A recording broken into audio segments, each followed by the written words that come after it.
asyenda. Ito na yung asyenda. Ano na tayo? Ayan.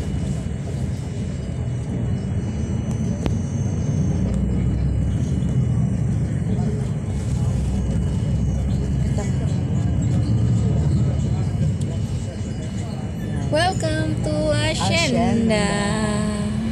Asyenda. Ang sarap dumaan dyan mamaya.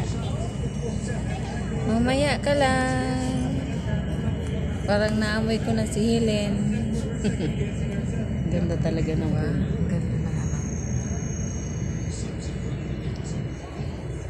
asyenda. Di ba walang H? Asyenda.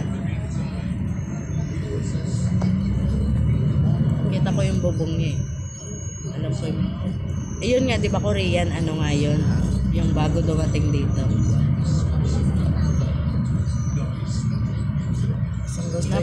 Napakaluwag talaga niyan dyan. O, tingnan mo parking niya. O, napakaluwag. May dampa din dito. Kalikot. Tingnan natin yung ano, yung lugar ni Helen Villegas.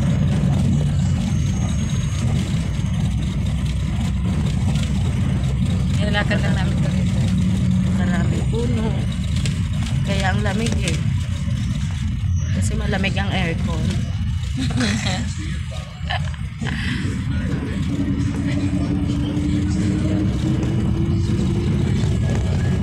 Diba? Ang likod talaga. Pati pasmado lente.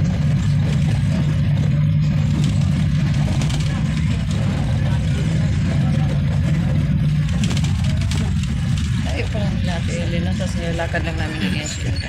O, saan sila? Yun yung old ka na. Ayan na sa mata.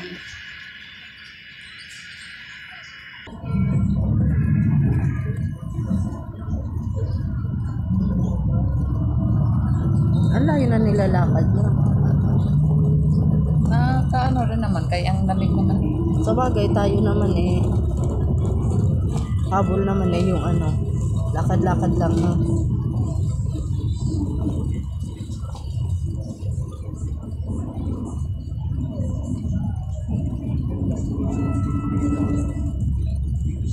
Bago umakyat. Yan, dyan. Kilatiin eh. Andyan sa baba. Taniman yan eh oh. O yan nga. Dyan nga trabaho ni Kuya Man eh. Ah. Eh di meron dyan mga ano. May lettuce. Oo. May strawberry din. Ewan ko lang kung nagtanim siya. Wala. Mga ulo ng truck. Ganda ng sampayan nila.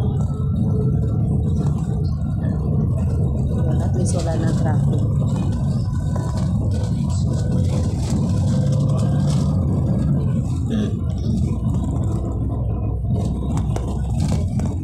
Kawawa naman ang delivery, no? Rider, punong-puno yung motor niya. Halos wala na siya maupuan.